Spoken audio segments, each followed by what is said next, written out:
ध्यान धारणा भक्ति रूप साध्य साधन रूप आनंद हो, उस आनंद का अनुभव तो साधक में ही होगा और साधक से इतर कोई भी स्त्री पुरुष चांडाल आदि में, नपुंसक आदि में नहीं होगा।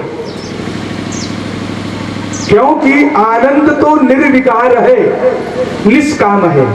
जो निष्काम है वही निर्विकार है,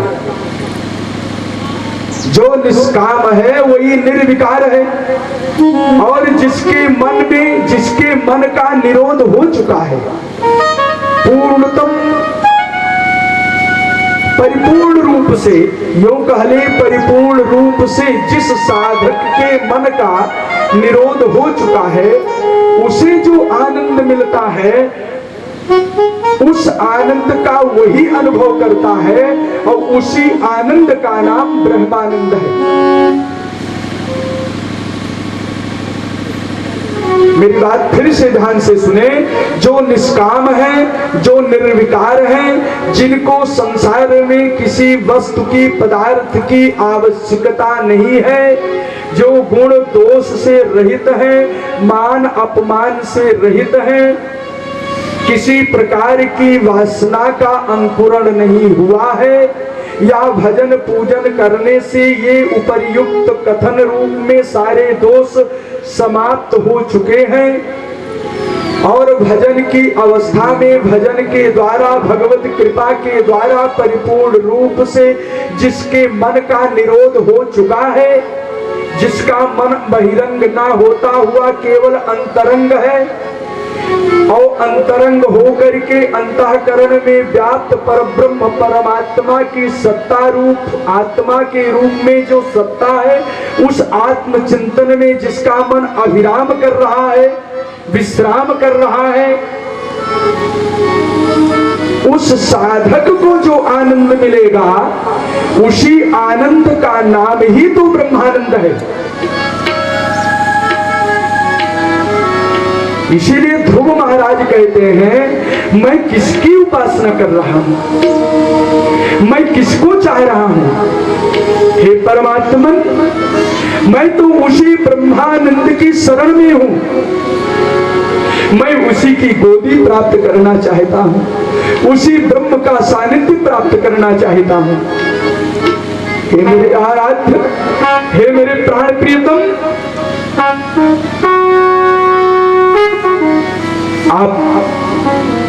आप मेरे ऊपर कृपा कर दो, क्योंकि आप तो सत्याशीष हैं। सत्याशीषो ही भगवान, तव पाद पद्म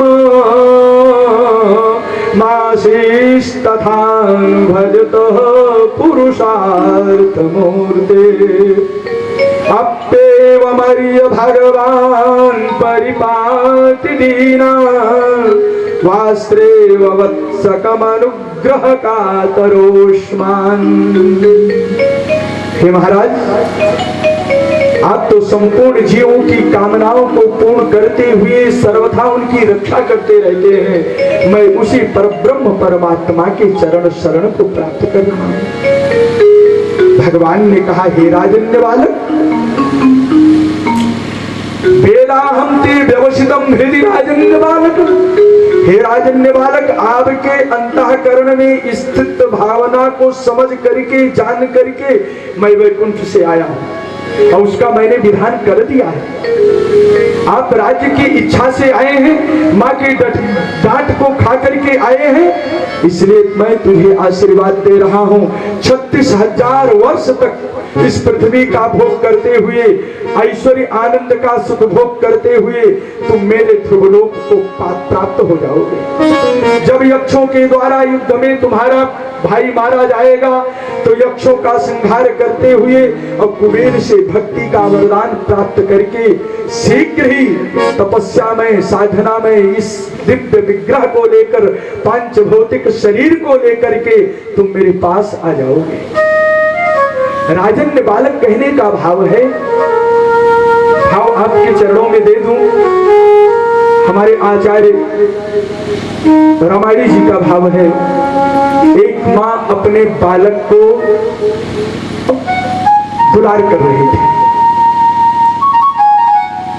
एक संत उस रास्ते से गुजर रहे थे और माँ का वो बालक काला कलूटा था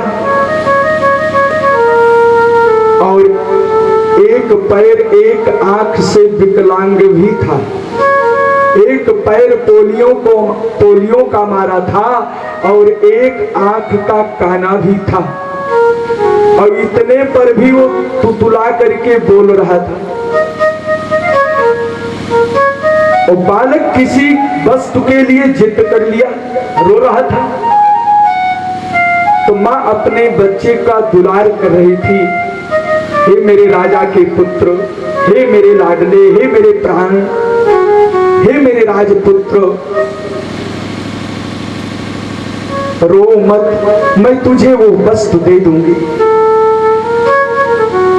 आचार्य जी हमारे कहते थे कि उस रास्ते से संत गुजर रहे थे, और जब संत गुजर रहे थे और माँ के ये शब्द को सुना कि एक काला कलूटा दीन दुखियारी गरीबनी का बालक जो रो रहा है, माँ को उस बालक में राजा के पुत्र होने का गौरव प्राप्त हो रहा है, दर्शन हो रहा है।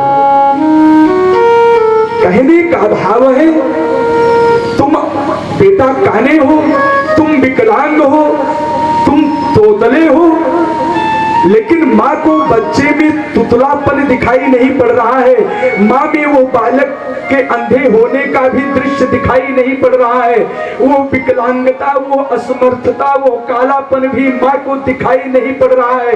माँ की दृष्टि में वो बालक काला कलूटा अंधा लंगड़ा बालक इतना शोभायमान हो रहा है कि किसी राजकुमारी के बालक होने का दर्शन प्राप्त हो रहा है। अरे बेटा, तुम्हारे में हजार दोष ही क्यों न हो, तुम किसी राजा के पुत्र हो, किसी गृहस्थ के बालक हो, तुम पृथ्वी तल के, पृथ्वी लोक के बालक हो, लेकिन तुम तो मेरे हो। जो भगवान की ओर चल पड़ा, जो साधक भगवान के दरवाजे पर जाकर के कह दिया, हे परमात्मन मैं आपका हूं, भगवान उसको स्वीकार कर लेते हैं। इसलिए भगवान ने कहा, वेदाहं ते व्यवसितो हे राजन्य बालक तत्प्रयच्छामि भद्रं ते अदुरामपि सुब्रत। इसलिए मैं अंतःकरण से आपकी भावनाओं को समझता हुआ मैं आपके पास आया हूं। गतो ततो गन्तासि मत्स्थानं सर्वलोक नमस्कृतम् उपरिष्टादर्शिभ्यस्त्वं यतो नावर्तते गतः। तुम मेरे स्थान को प्राप्त करोगे। मत स्थान कहने का भाव है, एक और वैकुंठ लोक है, और वैकुंठ लोक के ठीक सामने थोड़ी सी ऊंचाई पर ध्रुव लोक है। वैकुंठ लोक के सामने ठीक ऊंचाई पर, थोड़ी सी ऊंचाई को लेता हुआ ध्रुव लोक विद्यमान है, भगवान के सिंहासन के सामने विराजमान है। भगवान वहां से हर निश ध्रुव का निरीक्षण करते रहते हैं। इतनी बड़ी कृपा ठाकुर की। 6 महीने की साधना में, तपस्या में भगवान ने वो स्थान दे दिया। ध्रुव महाराज लौट करके आते हैं, चलते हैं, उत्तान पाद की इतनी दशा दयनीय हो चुकी है, मेरा बालक चला गया, मेरा बालक कब आएगा। उनकी व्यथा को देख करके नारद जी आते हैं। नारद जी ने कहा, आपका बालक ठीक समय पर जल्दी आएगा, आप चिंता नहीं करें। ये कह ही रहे थे, तब तक सूचना मिल गई ध्रुव महाराज आ रहे हैं। बड़ी लाहव लश्कर लेकर के, साजबाजी के साथ, वैदिक ब्राह्मणों के साथ, संतों को आगे करके स्वस्ति वाचन करते हुए महाराज ने पुत्र ध्रुव को स्वागत किया, ध्रुव का स्वागत किया। जिस ध्रुव को पिता की गोद नहीं प्राप्त हो रही थी, आज वो पिता पीनस लेकर, हाथी घोड़ा लेकर के महाराज ध्रुव के स्वागत में तैयार हो गए। बताइए भगवान की इतनी बड़ी कृपा। दोनों माताओं के चरणों में महाराज ध्रुव ने प्रणाम किया। अभिवंद्य पितुः पादा वासीर्भिश्चाभिमंत्रितः ननाम मातरौ शीर्षणा और सत्कृतः सज्जनाग्रणी। विमाता महारानी सूरज और माता सुनीति, इन दोनों के चरणों में अपने मस्तक को स्थापित किया है। सूरज ने आशीर्वाद दे दिया, सूर्यस्तम समुत्थाय। क्या बात है, जो पिता की गोद में नहीं बैठाना चाह रही है, आज जब प्रणाम किया तो सूर्यस्तम समुत्थाय, दोनों हाथों से उठाया और पादावतनतम अर्भकम। किसको उठाया? पादावनतम अर्भकम समुत्थाय, उठा लिया और परिस्वज्या, अपनी भुजाओं में चिपका लिया, आश्लिष्ट कर लिया। जीवेति सरदः शतम, तुम दीर्घायु हो बेटा, मेरी भी आयु तुम पर लग जाए। माँ ने आशीर्वाद दिया और उत्तम और ध्रुव दोनों गले मिल रहे हैं आकर के। इतनी बढ़िया। उत्तमश्च ध्रुवश्चाभौ उत्तमश्च ध्रुवश्चोभावन्योन्यं प्रेम विह्वलौ अंग संगादुत्पुलका वस्त्रौघं मुहुर्हतुः। कितना बढ़िया भाव। इन दोनों भाइयों ने आपस में आलिंगन किया और सुनीत की तो इतनी दशा हो गई, कुछ पानी नहीं निकल रही है। कुछ देर तक तो माता सुनीत भगवान की उस कृपा का दर्शन करती रही। हे मेरे ठाकुर, सारा संसार दिखा करके कृपा करना चाहता है, लेकिन आप ऐसे ठाकुर हैं जो बिना दिखा करके कृपा कर देते हैं। पूर्वासियों ने भविष्यवाणी कर रहे हैं, पूर्वासी जो लोग, हे माता सुनीत, हे महाराज उत्तानपाद, हे महारानी सुरुचि, यह आपका पुत्र समस्त जन समुदाय का पालन करता होगा। रक्षिता मंडलम भुवः, ये मंडल का रक्षितार होगा, ऐसा आशीर्वाद देते हैं। श्री महाराज ध्रुव सानंद पूर्वक रहने लगे। शिक्षा दीक्षा अपने समय पर समाप्त हुई। उत्तानपाद महाराज ने ध्रुव जी का विवाह किया। ध्रुव महाराज की प्रजापति शिशुमार की पुत्री महारानी भ्रमि थी, इनके साथ पहला विवाह हुआ। दूसरा विवाह श्रीमान ध्रुव जी का वायु की पुत्री इला के साथ हुआ। सानंद पूर्वक रहने लगे। जब उत्तम की यक्षों के द्वारा वध हो गया, तब ध्रुव महाराज ने यक्षों के साथ युद्ध किया है। देखो ये कितनी कृपा आपके ऊपर। हम आप सब मिल करके इस कथा मंदाकिनी में स्नान कर रहे हैं। आज एक साधक ध्रुव की कथा कितनी शौर्यपूर्ण कथा है। 1,30,000 यक्ष हैं, 1,30,000 यक्ष हैं। 13 अयुत यक्षों के साथ युद्ध हो रहा है और 13 अयुत यक्षों ने एक साथ मिलकर के 3 बाणों का ध्रुव के ऊपर जो है संधान किया। एक बार का ध्रुव महाराज ने पुनः उन बाणों को काटते हुए समस्त यक्षों के ऊपर 3 बाण का संधान किया, जो समस्त यक्षों के मस्तक पर जाकर के बाण लग गए। पुनः 1,30,000 यक्षों ने एक साथ ध्रुव के ऊपर मिलकर के ठीक उसके दुगने 6 बारों का एक साथ अनुसंधान किया। पूर्णतम ध्रुव महाराज जी थक चुके हैं, लेकिन आज गुरु मंत्र के जप का वो प्रभाव, नारायणास्त्र का प्रयोग ध्रुव महाराज की रक्षा कर दिया। जैसे आकाश में सूर्य मंडल में सूर्य के उदय होने पर ओस की बूंदें समाप्त हो जाती हैं, ठीक उसी प्रकार से ध्रुव महाराज दिव्य आभा प्रभा संयुक्त होकर के बाहर निकले, दृढ़ संकल्प लेकर के अनंत अनंत बाणों की वर्षा करते हुए यक्षों का वध करने लगे। कितने समाप्त हो गए, कितने जान बचा करके कुबेर के शरण में गए। और ब्रह्मा जी आते हैं, ध्रुव के ऊपर कृपा करते हैं, बेटा ध्रुव हिंसा वृत्ति को छोड़ दो और भागवत धर्म का अनुसरण करो। अहिंसा ही परमो धर्मः, अहिंसात्मक वृत्ति का धारण करो, का वर्ण करना चाहिए। ये सबसे बड़ी भगवत कृपा है, सबसे बड़ा धर्म है, जब अहिंसात्मक वृत्ति जीवात्मा के अंतःकरण में अंकुरित हो जाए।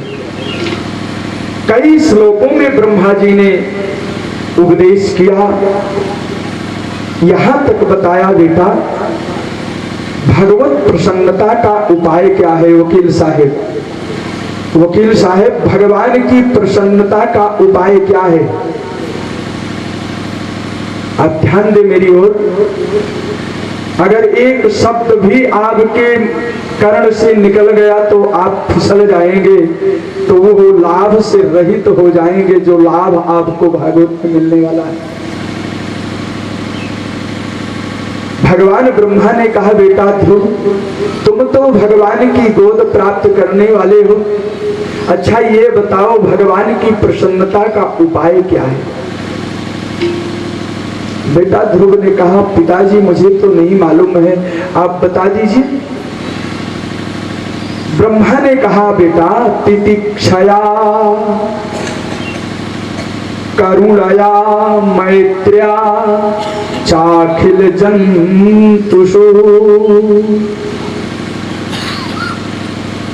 समत्वेन च सर्वात्मा भगवान संप्रसीदति।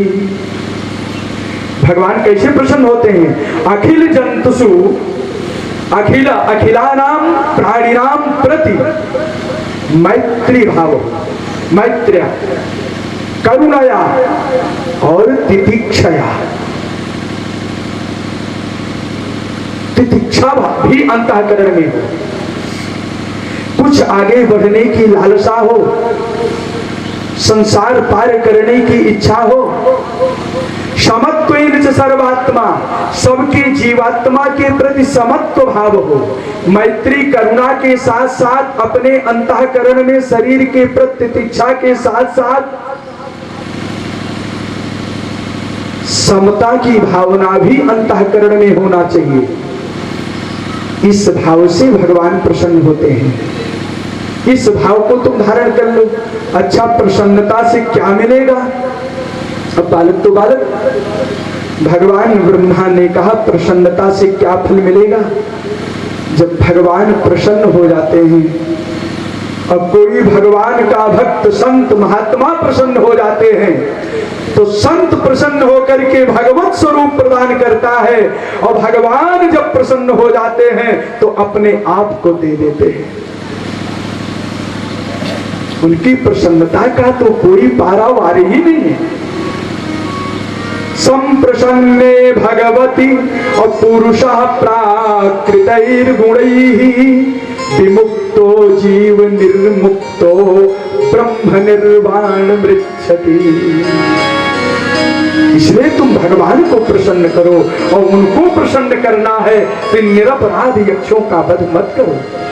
तुम्हारे भाई को मारने वाले ये यक्ष नहीं है, तुम्हारे भाई को मारने वाला तो तुम्हारे भाई का कर्म था, प्रारब्ध था। न चैते पुत्रक भ्रातृ हंतारो धन दानुगाः अभिसर्गा दानयोस्तातो अपुंसो दैवं हि कारणम्। दैव के सिवा कोई दूसरा कारण नहीं है। महाराज ध्रुव के मन में बात बैठ गई, ब्रह्मा के चरणों में प्रणाम किया, युद्ध का विश्राम किया। और जब युद्ध का विश्राम कर दिया तो कुबेर महाराज प्रसन्न हो गए और प्रसन्न होकर के ध्रुव के ऊपर पुष्प का वर्षण किया। और पुष्प का वर्षण करके हुए कह रहे, हे बेटा ध्रुव, मैं तुझ पर प्रसन्न हूं, तुम मेरे से वरदान मांग लो, क्योंकि तुम जो बैर नहीं त्यागा जा सकता था उस बैर को तुमने परित्याग कर दिया है। इसलिए अहिंसात्मक वृत्ति वर्ण करने मात्र से आज मैं तुम पर प्रसन्न हूं, जो चाहो मेरे से प्राप्त कर लो। ध्रुव ने क्या मांगा? ध्रुव ने भगवान श्री हरि के चरणों में कभी विस्मृत न होने वाली स्मृति का वर्ण किया है, अचल भक्ति का वर्ण किया है। हरौ शबभ्रे चलितां स्मृतिं यया तरत्ययतने दूरत्ययं तमा। मुझको ये भक्ति आप प्रदान करो। ध्रुव महाराज राज्यपाट का शासन करते हुए महाराज ध्रुव ने उत्कल को राजा बनाया। राजा बना करके जब 36,000 वर्ष परिपूर्ण हुआ तो बद्री विशाल की ओर चल पड़े। गंगा में वहां स्नान करते हुए नित्य संध्या वंदन पूजन पाठ भगवान को समर्पण करते हुए जब समय की प्रतीक्षा करने लगे, उसी प्रतीक्षा काल में ही आकाश से 2 विमान उतर करके आए। दोनों विमान पर 2-2 पार्षद चतुर्भुज रूप में विराजमान थे। श्रीमान ध्रुव ने देखा ये पार्षद, यह विमान, प्रणाम किया। पार्षदों ने ध्रुव से कहा, हम आपको लेने के लिए आए हैं, आपको ध्रुवलोक चलना है।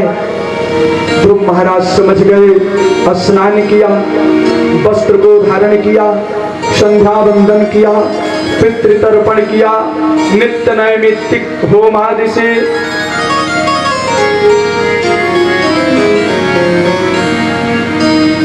निवृत्त होकर जब ध्रुव उस विमान पर बैठना चाहे तो काल भी सामने आकर के खड़ा हो गया और ध्रुव ने उस काल पर अपने चरण को स्थापित कर दिया और चरण पर स्थापित करते हुए विमान पर आरूढ़ हुए।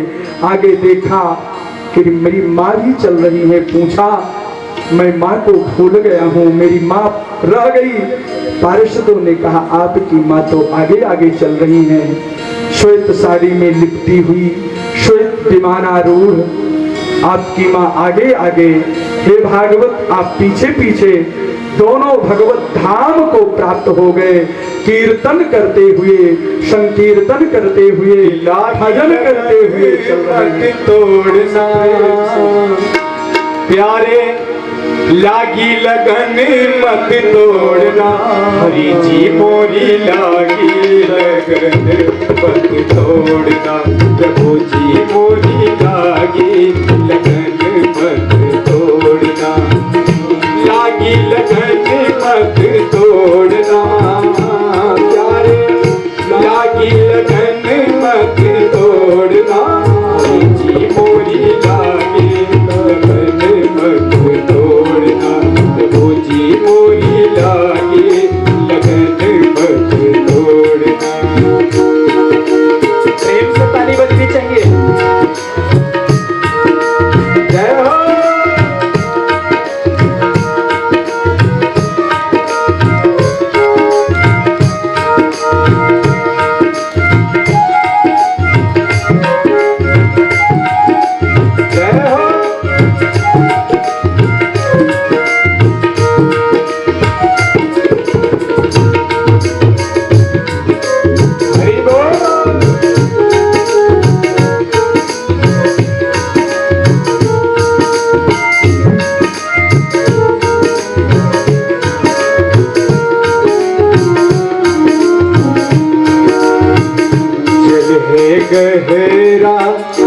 नाव पुरानी जल है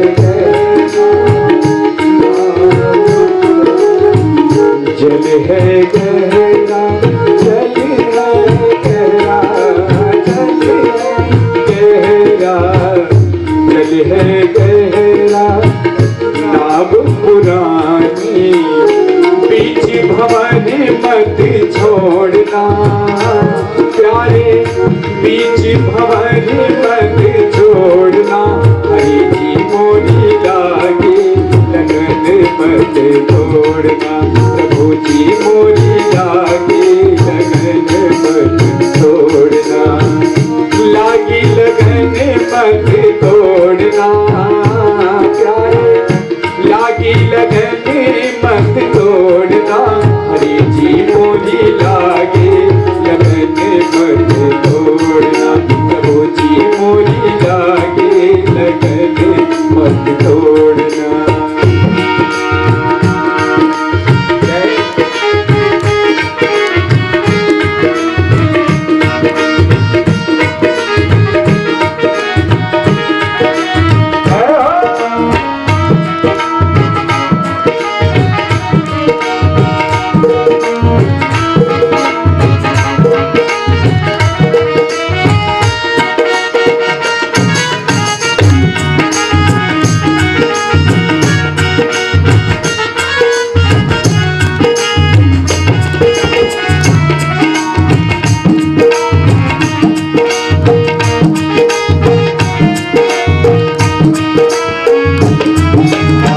तू ही मेरा सेठ है तू ही साहूकार है तू ही मेरा सेठ है तू ही साहूकार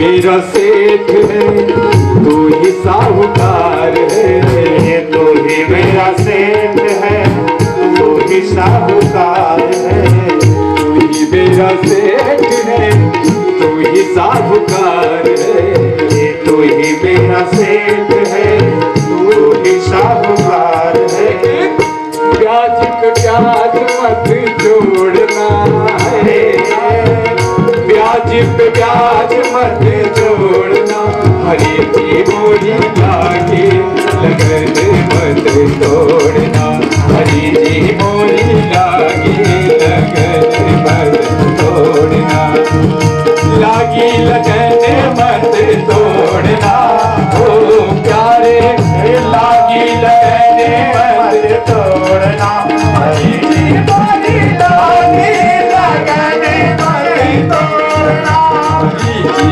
मोरी लागे लगन मत तोड़ना प्रभु जी मोरी लागे लगन मत तोड़ना हरि जी मोरी लागे लगन मत तोड़ना। प्रेम से बोलिए बांके बिहारी लाल की जयकारी इतना तेज बोले कि अपने कानों तक सुनाई पड़े पड़ोसी को भले न सुनाई पड़े अपने आप को सुनाई पड़े। युगल सरकार की जय। सब कोई खा के आए हैं थोड़ा सा और तेज हो जाए ज्यादा अच्छा। भागवत भगवान की असंख्य कल्याण गुणगण मिले परमात्मा भगवान श्री कृष्ण की कृपा से श्रीमान ध्रुव को ध्रुवलोक की प्राप्ति हुई। उत्कल महाराज श्रेष्ठ थे राजा नहीं बने भ्रमि पुत्र को राजा बनाया।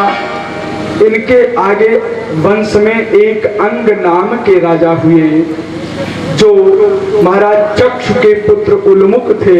इनके 6 पुत्र हुए। ज्येष्ठ पुत्र का नाम अंग था। अंग महाराज की पत्नी महारानी सुनीत थी। सुनीत के गर्भ से श्रीमान वेन का जन्म हुआ। श्रीमान वेन का जन्म हुआ। बड़ा आतताई पुत्र हुआ। वेन को अधम समान समस्त देवताओं के भाग को स्वयं ग्रहण करने लगा। कहीं पूजा नहीं होगी, कहीं पाठ नहीं होगा, मुझे ही लोग बलि प्रदान करें, मेरे नाम से जप करें, मेरे लिए हवन करें, मेरे ही कथा को श्रवण करें। मैं ही सबका ईश्वर हूं। जो पालन करता है, जो पोषण करता है, जो रक्षा करता है, वही ईश्वर है। मैं सबका पालन पोषण करता हूं, सबकी रक्षा करता हूं, सबका राजा हूं, इसलिए मैं सबका ईश्वर हूं। मुझे ही लोग बलि प्रदान करें, मेरी कथा सुने। न यष्टव्यम न दातव्यम न होतव्यम दुजा क्वचित इति न्यवार्य धर्मम भेरी घोषेण सर्वशः। दिग दिगांतर में उद्घोष करा दिया, जिससे महात्मागण क्षुब्ध होकर के इसके पास आए, कुछ समझाए इसको कि बेटा, हे राजन, समर्पण की भावना से, धार्मिक भावना से जीवन यापन करना चाहिए। जो महापुरुषों के प्रति, दीन दुखियों के प्रति आदर नहीं करता, उनका सत्कार नहीं करता, उनके ऊपर कृपा नहीं करता, उसकी आयु, श्री, विद्या सब कुछ नष्ट हो जाती है। लेकिन समझाने पर भी बेन महाराज को नहीं आया, क्योंकि इसके पूर्व इनके पिता समझाते समझाते थक गए, और जब बेन को ज्ञान नहीं हुआ तो इनके पिता भी इनको छोड़कर जा चुके हैं, जंगल की ओर प्रस्थान कर लिया। माता अकेले पुत्र प्रेम में पड़ी हुई थी। आज मुनियों का इतना बड़ा अनादर हुआ कि मुनियों की वाणी का स्वागत नहीं हुआ। जब मुनियों की वाणी का स्वागत नहीं हुआ, चक्रे भ्रष्ट मंगला, संतों ने सोचा कि ये तो मरा हुआ है, क्योंकि ये तो अच्युत भगवान की निंदा कर रहा है। हत निंदित हत मच्युत निंदया। 14 प्रकार की वो जीवात्मा है जो मरे हुए के समान है। उसमें भगवान की निंदा करने वाला भी मरे हुए के समान है। कामवश कौल कामवश कृपिन विमूढ़ा, अति दरिद्र अजसी अति बूढ़ा। इनके ऊपर कृपा करनी चाहिए। सदा रोग वश संतत क्रोधी, और विष्णु विमुख श्रुति संत विरोधी। तन पोषक निंदक अघ खानी, और जीवत सम सब 14 प्राणी। जीवत सब सम 14 प्राणी, ये जीवित होते हुए भी 100 के समान है। संतों ने समझा कि इसको, ये तो बहुत ही दुरात्मा है। आपस में बड़ी तेजी से संत लोग कहने लगे, इसको मार डालो, इसको मार डालो। इत्थम व्यवसिता हंतु अमृषयो रूढ़ मन्यवः।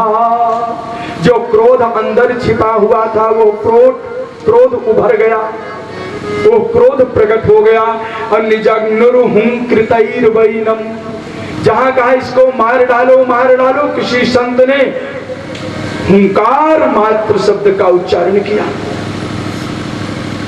और जो ही हुंकार शब्द का उच्चारण किया, भैया सांप तो पहले मरा था, केवल इन्होंने लाठी पीट दिया। इनको मारने का कोई दोष नहीं उत्पन्न होता है। आचार्य प्रवर श्री सुखदेव जी महाराज कहते हैं, हे राजन, ऐसे व्यक्ति को मारने का, चाहे स्त्री पुरुष चांडाल कोई भी हो, वध करने का उसको पाप नहीं लगता है। ये हमारा शास्त्र कहना है। और ऋषि उसको समाप्त करके अपने आश्रम पर चले आए। बेन के नष्ट हो जाने पर माता बड़ी दुखी हो गई। किसी पात्र में शरीर को रख करके बहुत दिनों तक उसकी सुरक्षा में लगी रही। इधर आतताइयों का आतंक बढ़ गया। संतों ने विचार किया, अब क्या किया जाए। तो योग बल के द्वारा जान करके उसकी जांघ का मंथन किया, तो निषाद की उत्पत्ति हुई। और जब भुजाओं का मंथन हुआ तो महाराज पृथु और महारानी अर्ची का प्राकट्य हो गया। कलमस जो था वो निषाद हुआ, और जो भुजा में शौर्य था, तेज था, बल था क्षत्रिय, उस शौर्य के रूप में, बलवीर के रूप में भगवान पृथु का अवतार हुआ। और पृथु महाराज आए, लक्ष्मी जी अर्ची के रूप में आई, सभी बंदीगण संतजन पृथु महाराज की स्तुति किया है। पृथु महाराज ने स्तुति के माध्यम से सब जान गए कि मेरी जनता को क्या कष्ट है, मेरी इस प्रजा को कष्ट क्या है। जब कष्ट को जान गए तो महाराज पृथु को बड़ा क्रोध हुआ है, और उस क्रोध में बाणों को चढ़ा करके, और जब पृथ्वी के वध के लिए उत्सुक हुए, वसुधे त्वाम वधिष्यामि, तो पृथ्वी थर थर कांपती हुई पृथु महाराज के पास आ गई।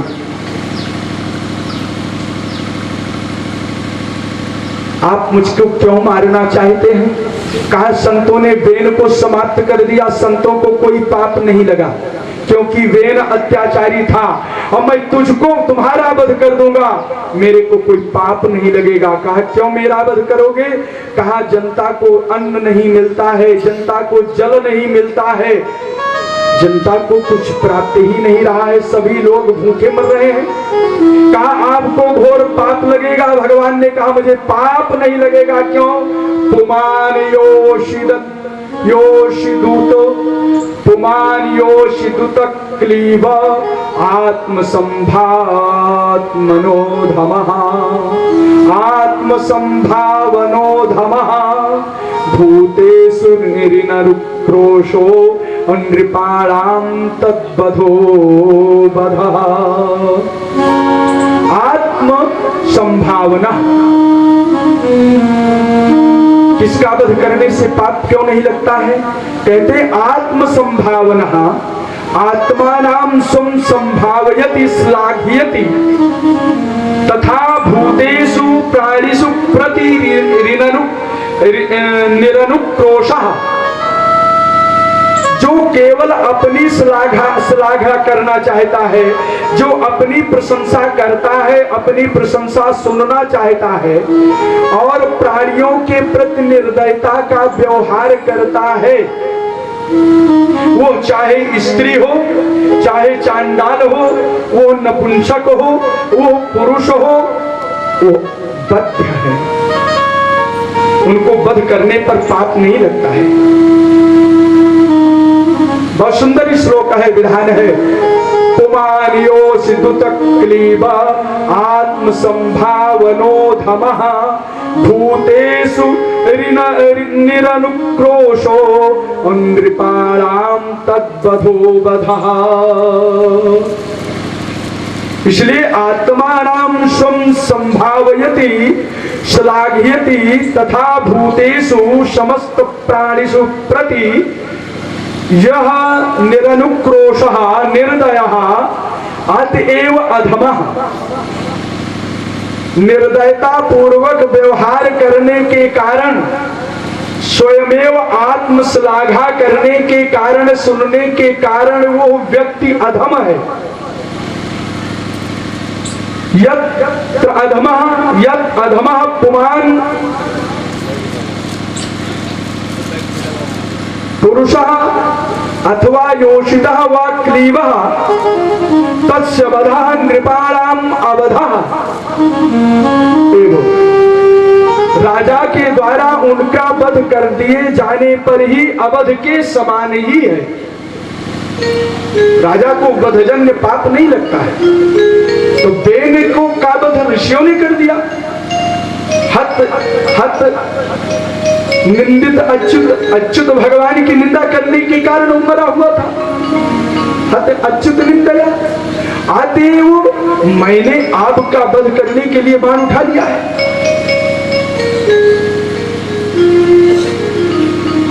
अपनी प्रजा को कहां स्थापना करोगे? तो आत्मयोग बले नेमा धारयिष्याम्यहं प्रजाः। आत्मयोग प्रभावेण अहम पृथुः इमाः सर्वाः प्रजाः धारयिष्यामि। मैं अपनी समस्त प्रजा को आत्मयोग बल से धारण करूंगा। अब पृथ्वी जो है डर गई कि ये तो महाराज राम नहीं है, ये कृष्ण नहीं है, ये तो बड़े महाराज, ये तो परशुराम से भी भयंकर है। हाथ जोड़ करके प्रणतः प्रांजलि प्राहा मही संजात वे पथु, महाराज के चरणों में आ गई। अच्छा मैं कोई उपाय बता दूं तब आप मेरा वध नहीं करोगे? कहा तब वध नहीं करूंगा, कोई उपाय बताओ। कहा देखो बेन के अत्याचार से मैंने समस्त रत्नों को अपने गर्भ में छिपा करके रखा है, अपने गर्भ में छिपा करके रखा है। मैं गाय बन जाऊंगी और तुम पृथक पृथक रूप में बछड़े तैयार कर लो, तो किसी पात्र में दूध ले लो, किसी पात्र में विष ले लो, किसी पात्र में जल ले लो, किसी पात्र में अन्न ले लो, वस्त्र ले लो, आभूषण ले लो, सब कुछ प्राप्त कर लो। तो भगवान ने स्वयं भूमन को बछड़ा बना करके उनके हाथ में ही धान्य रूपी दूध को दूध दिया।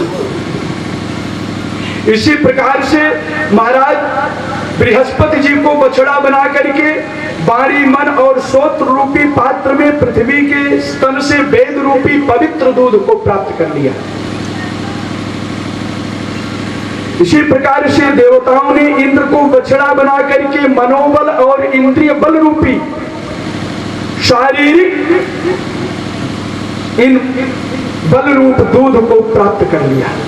दैत्यों ने प्रहलाद को बछड़ा बनाया तो ताड़ आसव को प्राप्त कर लिया। अलग अलग पृथक पृथक इन समस्त बक्षणों ने पृथ्वी के गर्भ से विविध विविध प्रकार के रत्नों को धारण किया। महाराज भगवान कपिल जी योगियों के द्वारा जब बछड़ा बने तो आकाश रूपी अनंत पात्र में अणिमा लघिमा प्राप्ति पराकाम में ईशित्व वशित्व अष्टांग योग को प्राप्त कर लिया, अष्ट सिद्धियों को प्राप्त कर लिया। ये अष्ट सिद्धियां हैं। इसी प्रकार यक्ष राक्षस मनुष्य सब ने एक दूसरे को बछड़ा बना करके पृथ्वी के गर्भ में छिपे हुए उन समस्त रत्नों को, उन समस्त खाद्य पदार्थों को, उन समस्त आवश्यकताओं को, उन समस्त निर्वाह की सामग्रियों को, आवश्यकताओं को, जिसको पृथ्वी ने वेद के अत्याचार से क्षुब्ध होकर पीड़ित होकर के गर्भ में छिपा लिया था, आज प्राप्त हो गया। महाराज पृथु ने 100 अश्वमेध यज्ञ किया और 100 अश्वमेध यज्ञ में जब 99 हो गए और 100वां अश्वमेध यज्ञ प्रारंभ था तो इंद्र महाराज पाखंड का रूप धारण करके और महाराज कभी काला कपड़ा पहन करके, कभी लाल पीला पहन करके, कभी संत का वेश बना करके, कभी हाथ में वज्र लेकर, कभी ढाल लेकर, कभी तलवार लेकर, कभी अंकुश लेकर के उस यूप में बंधे हुए घोड़े का हरण कर लेते।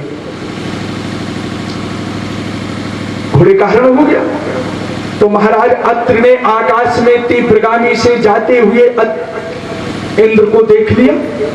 तो अत्रि महाराज ने पृथु महाराज के पुत्र विजिताश्व को बुलाया, कहा बेटा देखो इंद्र घोड़ा लेकर के जा रहे हैं, तुम्हारे पिता का यज्ञ पूर्ण नहीं होगा। अब वो दौड़ पड़ा।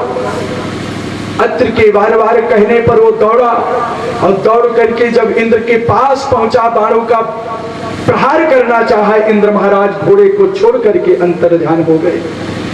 जब घोड़ा को ला करके यूप में स्वर्ण की जंजीर में बांधा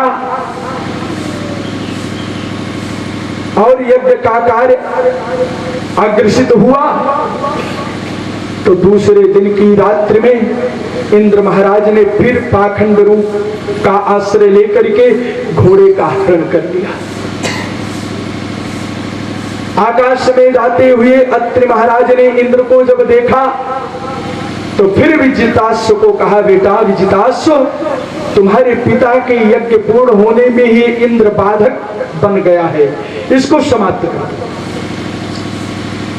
तो जब वध करने के लिए उद्यत हुए तो देखा हाथ में वज्र है, पीछे हट गए, क्यों इनका वध करूं।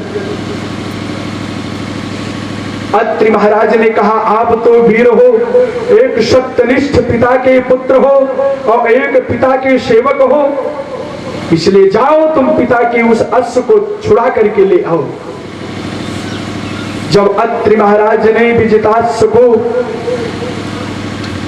अपनी ओजस्वी वाणी से आदेशित किया, नचाते हुए भी विजिताश्व बाण लेकर के तैयार हुए, पीछा किया बड़ी तेजी से, दौड़ते हुए ललकारते हुए जब इंद्र महाराज के पास पहुंच रहे थे तो इंद्र महाराज फिर वहां पर अंतर ध्यान हो गए। फिर विजिताश्व ने घोड़े को पकड़कर ले आए और यूप में बांध दिया। इस प्रकार से 2-4 बार इंद्र महाराज ने पाखंड का आश्रय लिया और पाखंड का आश्रय लेकर के उस घोड़े को छीनते रहे। यहां खंड का अर्थ होता है चिन्ह, तो उस चिन्हों को धारण किया जो पापात्माओं को छिपने का आश्रय होता है। आज इन हमारे वेशों में आतंकवादी भी छिप करके घूमते हैं, बड़े बड़े अधर्मी कालनेम राम रहीम जैसे भी इसी पाखंड का आश्रय लेकर के छिपे हुए रहते हैं। कितने तो सलाखाओं के अंदर में हैं और कितने सलाखाओं से बाहर हैं। इनसे अधिक अधिक अपराध करने वाले लोग बाहर हैं। तीन पाप तुम्हें पाखंड का आश्रय लेकर के विचरण करने वाले इंद्र के इस कलुषित भावना को, कलुषित स्वरूप को ग्रहण कर लिया पाखंडियों ने। आज भी इतस्ततः आप माघ मेला आएगा तो आप कभी मिले तो आपको दिखाएं कितने लोग कितने आकृत विकृत रूप में अपने आप को बना लेते हैं पैसा कमाने के लिए, और चाहे घर में वो स्वरूप ना हो लेकिन तीर्थ में कर लेते हैं। तीर्थ दूषित हो जाता है, जाति कुजाति भय सब मंगता। तो ये पाखंड का आश्रय ले लिया, परिणाम ये हुआ कि यज्ञ कैसे पूर्ण हो। इंद्र तो हरण करेंगे और अंतर ध्यान हो जाते, इनको कोई पकड़ पाएगा नहीं। ब्राह्मणों के शरण में पृथु महाराज जी गए, ब्राह्मणों से कहा, हे ब्राह्मणों, हे ब्रह्मर्षियों, आप कोई उपाय करो जिससे मेरा ये 100वां अश्वमेध यज्ञ परिपूर्ण हो।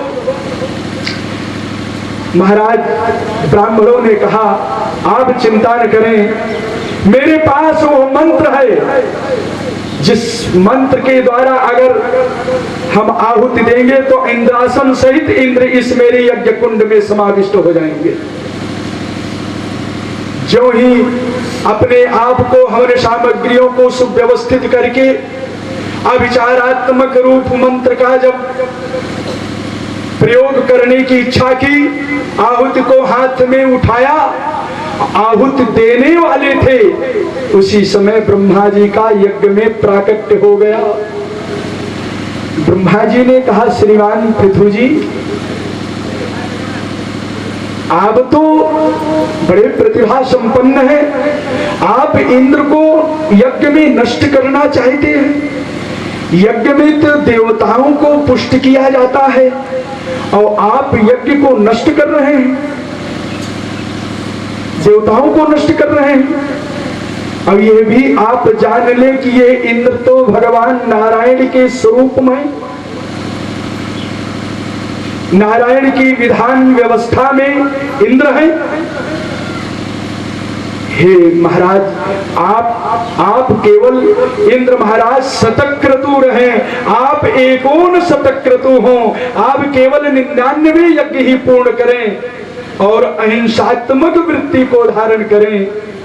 हिंसा प्रवृत्ति का सर्वथा निरोध करके क्षमता की भाव को आप अपने अंतःकरण में उतारें, इंद्र को क्षमा करें। ये धर्मशील राजा का प्रथम कर्तव्य है। देवताओं का संवर्धन हो तभी समाज का कल्याण होगा। ये भगवान की व्यवस्था है। यदि इंद्र नहीं रहेंगे तब आपकी व्यवस्था बिगड़ जाएगी,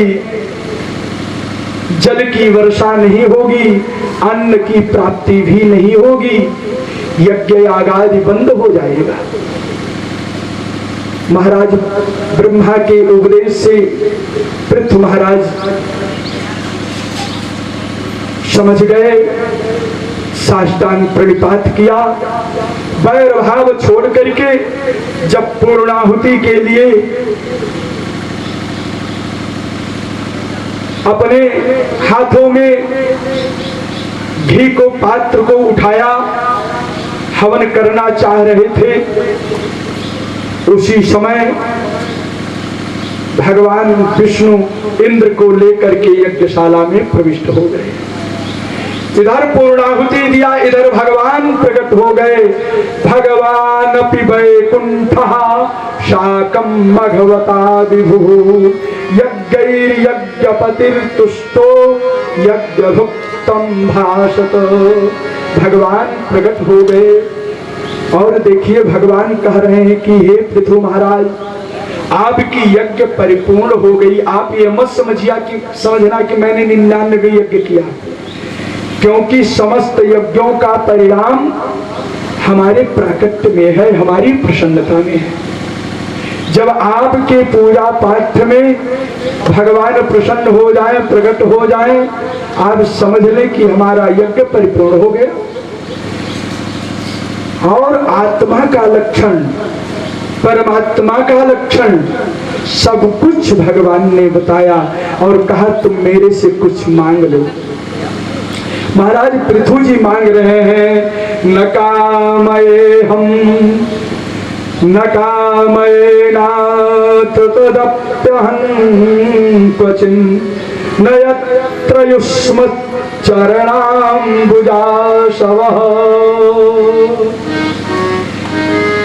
महत्तमान्तर्हृदयान्मुखच्चितो विधत्वकरणायुक्तमे सुमे वरः। हे महाराज,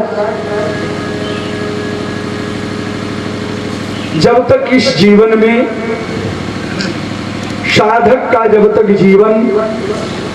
जब तक साधक के व्यवहार में, साधक के आचरण में, साधक के नियम में, साधक की साधना में जब तक महत्मांतर हृदयान्मुखच्युतः युष्मश्चरणाम्बुजाशवः नहीं होगा, महापुरुषों के चरणों का आश्रय नहीं होगा, तब तक मंगलमयी पावनमयी भगवान की अमृतमयी कथा रसास्वादन श्रवण करने का सौभाग्य भी नहीं प्राप्त होगा। इसलिए कह रहे हैं कि हे उत्तम श्लोक, हे मेरे आराध्य, हे मेरे परमात्मन, हम तो आपसे केवल एक चीज चाहते हैं, 10,000 कान चाहते हैं। करणायुत में समय वरह अयुत करना। यहाँ जो अयुत शब्द है ये अयुतम अनंत बोधकम, अयुत शब्द अनंत का बोधक है। कहने का भाव है अयुत माने तो 10,000 होता है, लेकिन 10,000 कान शरीर में हो जाएगा तो शरीर की सुंदरता तो बिगड़ गई। तो यहाँ पर अयुत शब्द अनंत का बोधक इसलिए है कि हरि अनंत, हरि कथा अनंत, भगवान की कथा अनंत है, भगवान अनंत है। इसलिए अनंत करणों की वह शक्तियां, श्रवणीय शक्तियां मेरे कानों में प्राप्त हो जाए। महत्तमांतर हृदयान्मुखच्युतः महत्तमानां भागवतानां यद किंचित अंतर्हृदयात मुखद्वारेण च्युतः निःसृतः निर्गलितः स्वाभीष्टतया, मेरे संतों के मुखारविंद से यदि निकली हुई वो मंगलमयी जो वाणी है कथा रूप में, महाराज वो मैं सुनना चाहता हूं। कौन से संत हूं? कहा जो युष्मस चरणाम्बुजासवा, जो युष्मस चरणाम्बुजासवा महात्मा है, जो केवल आपके चरण शरण को प्राप्त करते हुए आपके चरण की भक्ति करने वाले महात्मा जन हैं, उन महात्माओं के मुखारविंद द्वारा निकलती हुई प्राप्त होती हुई जो अच्युत भगवान की मंगलमयी कथा है वो मैं सुनना चाहता हूं, यही मुझको आप देंगे। तो कहा कोई और चाहिए नहीं लेंगे? कहा मुझको कुछ और लेने की आप इच्छा ही नहीं। हम तो संतों की कथा को श्रवण करें, संतों के मुखारविंद से। भगवत चरणारविंद मकरंद रसः किंवा परमानंद जनक भगवत चरणारविंद के मंगलमय रस का रसास्वादन करने वाले जो भक्त हैं, उन भक्तों के मुखारविंद से निर्गलित कथामृत का रसपान करना चाहता हूं। किमर्थम कैवल्यम न कांक्षे, का कैवल्यम अपनी न कांक्षा, मुझे वो कैवल्य नहीं चाहिए, वो मोक्ष नहीं चाहिए, वो निर्वाण नहीं चाहिए। क्योंकि संतों का जो धन होता है वो युष्मस चरणाम्बुजासवा भक्तानाम धन, भक्तों के लिए तो भगवान की चरण ही धन है। श्रीमान यामुनाचार्य जी महाराज कहते हैं विलास विक्रांत, अंतिम लाइन में कह रहे हैं कि धनम मदीयम तव पाद पंकज। दूसरी लाइन में फिर पुष्ट कर रहे हैं कदा पुनः संग रथांग कल्पक ध्वजारविंदांकुश वज्रलांछनांकृतम,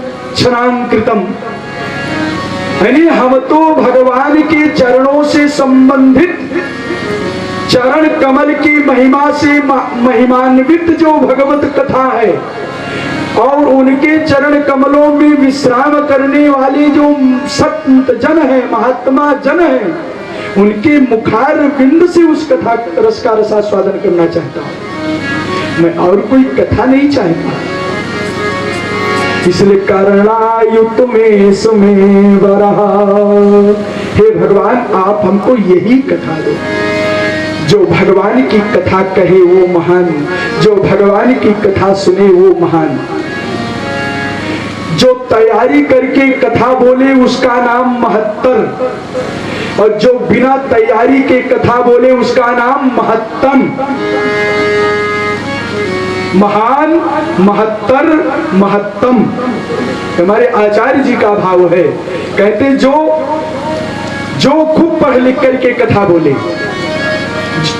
वो तो महत्तर है, भाई तैयारी करके कथा बोल रहा है, और जो कथा कह रहा है, जिसका व्यसन हो गया, कह ही रहा है, वो तो महान है, क्योंकि हरि अनंत हरि कथा अनंत।